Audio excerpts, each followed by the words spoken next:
ओम शांति। 23 फरवरी 2026 के ईश्वरीय महावाक्य। पहले सुनते हैं मुरली के मुख्य पॉइंट्स। बाबा ने कहा, आधा कल्प से तुम देह अभिमान में रहने के आदती बन गए हो, इसलिए देही अभिमानी हो रहना भूल जाते हो। तभी तो बाप घड़ी घड़ी कहते हैं, सदैव याद रखो हम आत्मा हैं और हमें एक बाप को ही याद करना है। फिर बाबा ने एक फरमान देते हुए कहा, इन आँखों से जो कुछ देखते हो वह सब तो खत्म हो जाना है, इसलिए इस कब्रिस्तान को भूलते जाओ। कोई भी देहधारी को याद नहीं करो। माया के तूफान तो बहुत आएंगे, इनसे डरना नहीं है, ना ही कर्मेंद्रियों से कोई ऐसा कर्म करना है। तूफान तब आते हैं जब तुम बाप को भूल जाते हो। और लास्ट में बाबा ने कहा, यह संगम युग है ही सर्व की चढ़ती कला का युग। इस समय सब चढ़ जाते हैं। यह याद की यात्रा कल्प में एक ही बार होती है। जितना तुम याद करेंगे, पवित्र रहेंगे और स्वदर्शन चक्र फिराते रहेंगे, उतना ऊंच पद पाएंगे। अब सुनते हैं महावाक्यों को विस्तार से। बाबा ने कहा, मीठे बच्चे, यह संगम युग है, चढ़ती कला का युग। इसमें सभी का भला होता है, इसलिए कहा जाता, चढ़ती कला तेरे भाने सर्व का भला। प्रश्न, बाबा सभी ब्राह्मण बच्चों को बहुत बहुत बधाइयाँ देते हैं, क्यों? उत्तर, क्योंकि बाबा कहते, तुम मेरे बच्चे मनुष्य से देवता बनते हो। तुम अभी रावण की जंजीरों से छूटते हो। तुम स्वर्ग की राजाई पाते हो, पासविद ऑनर बनते हो, मैं नहीं। इसलिए बाबा तुम्हें बहुत बहुत बधाइयाँ देते हैं। तुम आत्माएं पतंग हो, तुम्हारी डोर मेरे हाथ में है। मैं तुम्हें स्वर्ग का मालिक बनाता हूँ। गीत, आखिर वह दिन आया आज। ओम शांति। यह अमर कथा कौन सुना रहे हैं? अमर कथा कहो, सत्यनारायण की कथा कहो, व तिजरी की कथा कहो, तीनों मुख्य हैं। अभी तुम किसके सामने बैठे हो और कौन तुमको सुना रहे हैं? सत्संग तो इसने भी बहुत किए हैं। वहाँ तो सब मनुष्य देखने में आते हैं, कहेंगे फलाना सन्यासी कथा सुनाते हैं, शिवानंद सुनाते हैं। भारत में तो ढेर सत्संग है, गली गली में सत्संग है। माताएं भी पुस्तक उठाए बैठ सत्संग करती हैं। तो वहाँ मनुष्य को देखना पड़ता है, लेकिन यहाँ तो वंडरफुल बात है। तुम्हारी बुद्धि में कौन है? परमात्मा। तुम कहते हो अभी बाबा सामने आया हुआ है, निराकार बाबा हमको पढ़ाते हैं। मनुष्य कहेंगे वह ईश्वर तो नाम रूप से न्यारा है। बाप समझाते हैं कि नाम रूप से न्यारी कोई चीज़ है नहीं। तुम बच्चे जानते हो, यहाँ कोई भी साकार मनुष्य नहीं पढ़ाते हैं। और कहाँ भी जाओ, सारी वर्ल्ड में साकार ही पढ़ाते हैं। यहाँ तो सुप्रीम बाप है, जिसको निराकार गॉड फादर कहा जाता है। वह निराकार साकार में बैठ पढ़ाते हैं। यह बिल्कुल नई बात हुई। जन्म बाई जन्म तुम सुनते आए हो, यह फलाना पंडित है, गुरु है, ढेर के ढेर नाम हैं। भारत तो बहुत बड़ा है। जो भी कुछ सिखाते हैं, समझाते हैं, वह मनुष्य ही हैं। मनुष्य ही शिष्य बने हुए हैं। अनेक प्रकार के मनुष्य हैं। फलाना सुनाते हैं, हमेशा शरीर का नाम लिया जाता है। भक्ति मार्ग में निराकार को बुलाते हैं कि हे पतित पावन आओ। वही आकर बच्चों को समझाते हैं। तुम बच्चे जानते हो कि कल्प कल्प सारी दुनिया जो पतित बन जाती है, उनको पावन करने वाला एक ही निराकार बाप है। तुम यहाँ जो बैठे हो, तुम्हारे में भी कोई कच्चे हैं, कोई पक्के हैं, क्योंकि आधा कल्प तुम देह अभिमानी बने हो। अब देही अभिमानी इस जन्म में बनना है। तुम्हारी देह में रहने वाली जो आत्मा है, उनको परमात्मा बैठ समझाते हैं। आत्मा ही संस्कार ले जाती है। आत्मा कहती है ऑर्गन्स द्वारा कि मैं फलाना हूँ, परंतु आत्म अभिमानी तो कोई है नहीं।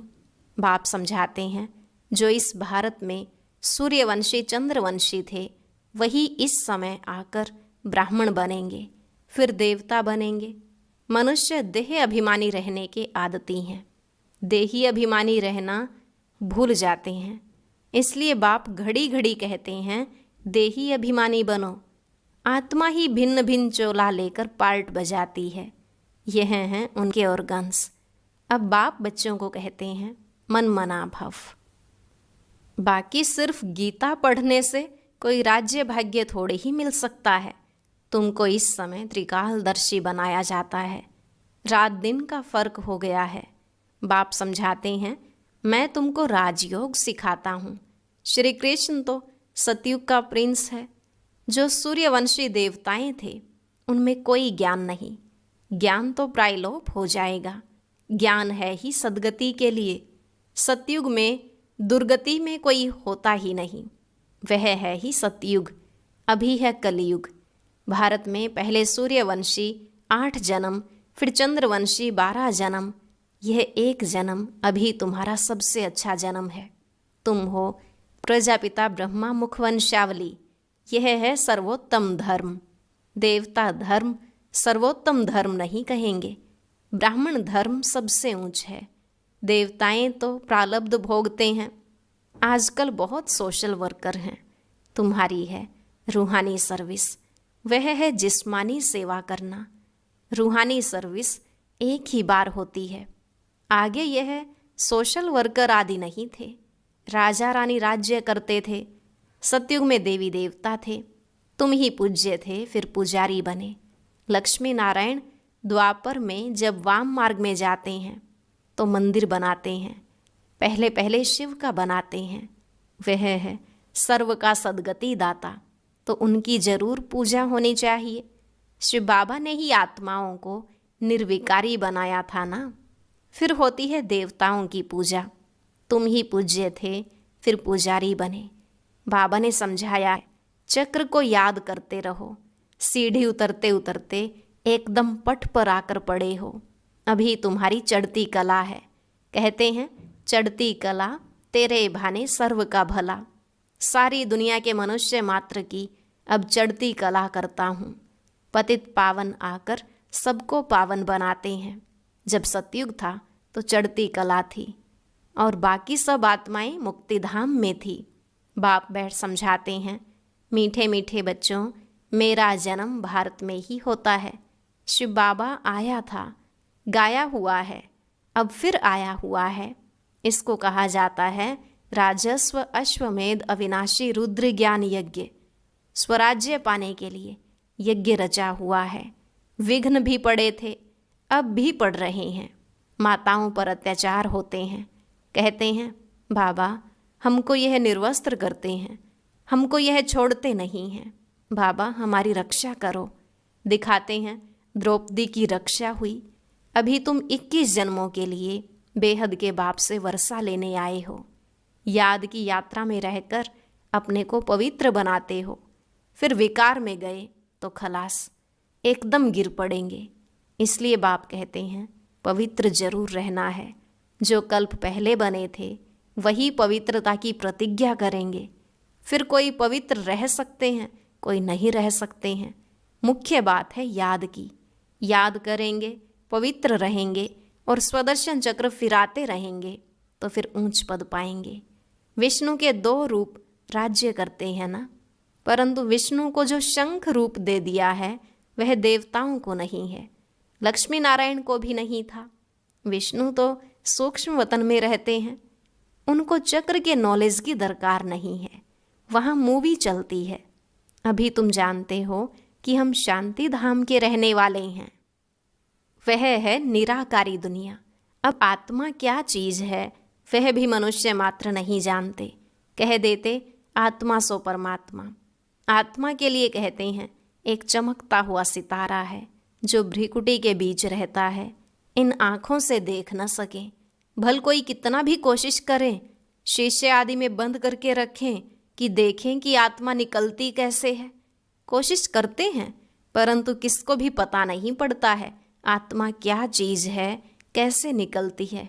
बाकी इतना कहते हैं आत्मा स्टार मिसल है, दिव्य दृष्टि बिगर उसको देखा नहीं जाता। भक्ति मार्ग में बहुतों को साक्षात्कार होता है, लिखा हुआ है, अर्जुन को साक्षात्कार हुआ, अखंड ज्योति है।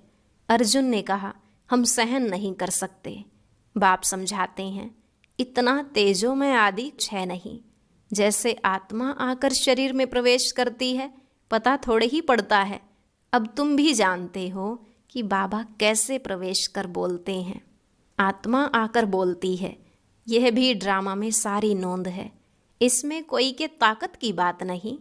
आत्मा कोई शरीर छोड़ जाती नहीं है। यह साक्षात्कार की बात है। वंडरफुल बात है ना। बाप कहते हैं, मैं भी साधारण तन में आता हूँ। आत्मा को बुलाते हैं ना। आगे आत्माओं को बुलाकर उनसे पूछते भी थे। अभी तो तमो प्रधान बन गए हैं ना। बाप आते ही इसलिए हैं कि हम जाकर पतितों को पावन बनाएं। कहते भी हैं 84 जन्म।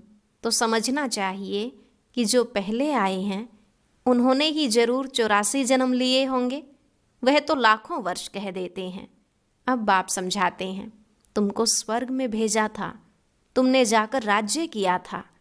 तुम भारतवासियों को स्वर्ग में भेजा था, राजयोग सिखाया था संगम पर। बाप कहते हैं, मैं कल्प के संगम युगे आता हूँ। गीता में फिर युगे युगे अक्षर लिख दिया है। अभी तुम जानते हो हम सीढ़ी कैसे उतरते हैं, फिर चढ़ते हैं। चढ़ती कला फिर उतरती कला। अभी यह संगम युग है, सर्व की चढ़ती कला का युग। सब चढ़ जाते हैं, सब ऊपर में जाएंगे। फिर तुम आएंगे स्वर्ग में पार्ट बजाने। सतयुग में दूसरा कोई धर्म नहीं था। उनको कहा जाता है वाइसलेस वर्ल्ड। फिर देवी देवताएं वाम मार्ग में जाकर सब विशेष होने लगते हैं, यथा राजा रानी तथा प्रजा। बाप समझाते हैं, हे भारतवासी, तुम वाइसलेस वर्ल्ड में थे, अब है विशेष वर्ल्ड। अनेक धर्म हैं, बाकी एक देवी देवता धर्म नहीं है। जरूर जब न हो तब तो फिर स्थापन हो। बाप कहते हैं, मैं ब्रह्मा द्वारा आकर आदि सनातन देवी देवता धर्म की स्थापना करता हूँ। यहाँ ही करेगा ना, सूक्ष्म वतन में तो नहीं करेंगे। लिखा हुआ है, ब्रह्मा द्वारा आदि सनातन देवी देवता धर्म की रचना रचते हैं। तुमको इस समय पावन नहीं कहेंगे, पावन बन रहे हैं। टाइम तो लगता है ना। पतित से पावन कैसे बने, यह कोई भी शास्त्रों में नहीं है। वास्तव में महिमा तो एक बाप की है। उस बाप को भूलने के कारण ही ऑर्फन बन पड़े हैं। लड़ते रहते हैं, फिर कहते हैं सब मिलकर एक कैसे हों। भाई भाई है ना। बाबा तो अनुभवी है, भक्ति भी इसने पूरी की है, सबसे अधिक गुरु किए हुए हैं। अब बाप कहते हैं, इन सब को छोड़ो, अब मैं तुमको मिला हुआ हूँ, सर्व का सद्गति दाता। एक सत श्री अकाल कहते हैं ना। अर्थ नहीं समझते, पढ़ते तो बहुत रहते हैं। बाप समझाते हैं, अभी सब पतित हैं, फिर पावन दुनिया बनेगी। भारत ही अविनाशी है, यह कोई को पता नहीं है। भारत का कभी विनाश नहीं होता और न कभी प्रलय होती है। यह जो दिखाते हैं, सागर में पीपल के पत्ते पर श्री कृष्ण आए। अब पीपल के पत्ते पर तो बच्चा आ न सके। बाप समझाते हैं, तुम गर्भ से जन्म लेंगे, बड़े आराम से। वहाँ गर्भ महल कहा जाता है, यहाँ है गर्भ जेल।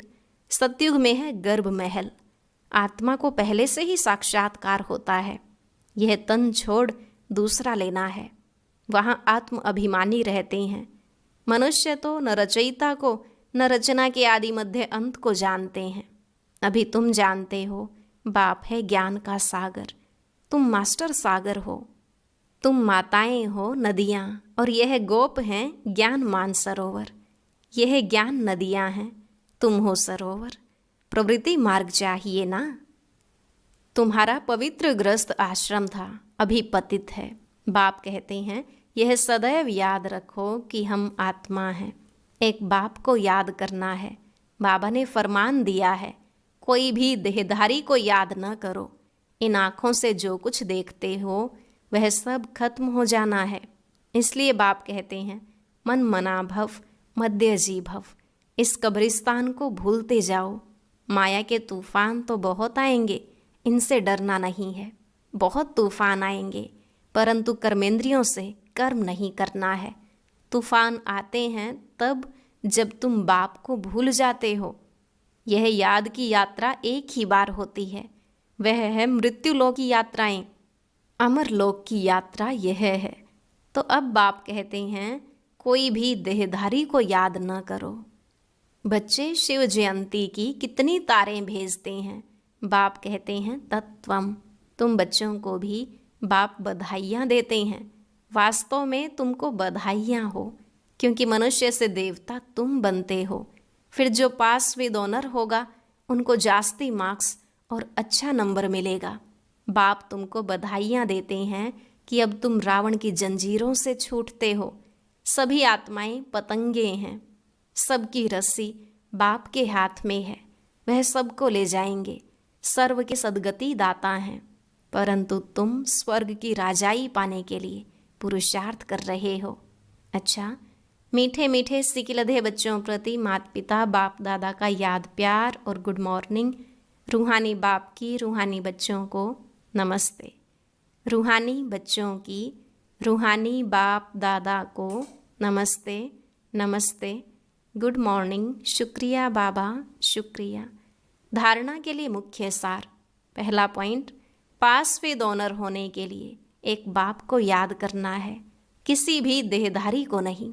इन आँखों से जो दिखाई देता है उसे देखते भी नहीं देखना है। दूसरा, हम अमरलोक की यात्रा पर जा रहे हैं, इसलिए मृत्युलोक का कुछ भी याद न रहे। इन कर्मेंद्रियों से कोई भी विकर्म न हो, यह ध्यान रखना है। वरदान, अपने शिक्षा स्वरूप द्वारा शिक्षा देने वाले शिक्षा संपन्न योग्य शिक्षक भव। अपने शिक्षा स्वरूप द्वारा शिक्षा देने वाले शिक्षा संपन्न योग्य शिक्षक भव। बाबा ने कहा, योग्य शिक्षक उसे कहा जाता है जो अपने शिक्षा स्वरूप द्वारा शिक्षा दे। उनका स्वरूप ही शिक्षा संपन्न होगा। उनका देखना चलना भी किसको शिक्षा देगा। जैसे साकार रूप में कदम कदम पर हर कर्म शिक्षक के रूप में प्रैक्टिकल में देखा, जिसको दूसरे शब्दों में चरित्र कहते हैं। किसी को वाणी द्वारा शिक्षा देना तो कॉमन बात है, लेकिन सभी अनुभव चाहते हैं, तो अपने श्रेष्ठ कर्म श्रेष्ठ संकल्प की शक्ति से अनुभव कराओ। स्लोगन, संकल्पों की सिद्धि प्राप्त करने के लिए आत्मशक्ति की उड़ान भरते चलो। संकल्पों की सिद्धि प्राप्त करने के लिए आत्मशक्ति की उड़ान भरते चलो। अव्यक्त इशारे, एकता और विश्वास की विशेषता द्वारा सफलता संपन्न बनो। संगठन को एकता के सूत्र में पिरोने के लिए वाणी की शक्ति पर विशेष ध्यान दो। वाणी सदा निर्मल हो, कम बोलो, धीरे बोलो और मीठा बोलो। सम्मानजनक बोल ही बोलो। अभी तक साधारण बोल ज़्यादा हैं, अलौकिक बोल हों, फरिश्तों के बोल हों, हर बोल मधुर हो। अभी इस बात पर अंडरलाइन करो, तब प्रत्यक्षता होगी। ओम शांति। आज बाबा ने मुरली में पतंग और डोर का जिक्र किया है, तो उस पर आधारित एक सुंदर गीत बनाया गया है। सभी भाई बहनें जरूर सुनें।